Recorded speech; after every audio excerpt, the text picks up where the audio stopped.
আসসালামু আলাইকুম, সবার কি অবস্থা, কেমন আছেন? আবার চলে আসলাম আপনাদের মাঝে নতুন ভিডিও নিয়ে। তো আজকে পার্কে এসে একটু ঘোরাঘুরি করার লাগিয়া। এতক্ষণ বাচ্চা দুইজন আসিল, তারা এগুলোর মধ্যে ব্যায়াম ট্যাম করছে, খেলাধুলা করছে আর কি।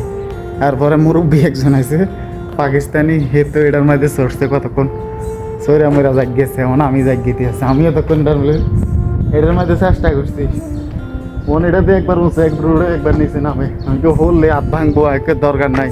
বিদেশের বাড়ি একবার হাত ভাঙি, এক সপ্তাহ আসছিলাম রুমে হতাৎ। কথা বুঝছেননি, এদেশে অসুস্থ হইলে সেবা যত্ন করি না কেউ নাই।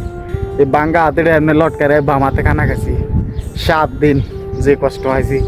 আমার রুমমেটদেরকে ধন্যবাদ জানাই, ছোটো করতে চাই না, তাদেরকে মন থেকে দোয়া করি। তারা যদি আমার জন্য খানা না আনতো তো না খাই মরে যান লাগতো। কথা বুঝছেননি। এরপর আমার ম্যানেজার আসিল, যাওরা ম্যানেজার, তারা আমি গালি দেওয়ার কোনো ইচ্ছা আসিল না। তে বিশ্বাসে করে না, মেডিকেল রিপোর্ট না দিছি, তে কয় তুই ড্রামা করস, মানে ফার্স্ট দামি করি বলে ইংলিশে কয় ড্রামা। বুঝছেন এই কাহিনী আর কি। তো এখন আজকে তো শুক্রবার, দোকান বন্ধ। তো দোকান বন্ধ করে এখানে একটু সময় কাটাইতেছি, ভালো লাগতেছে, বাতাস, ঠান্ডা বাতাস সকালবেলা।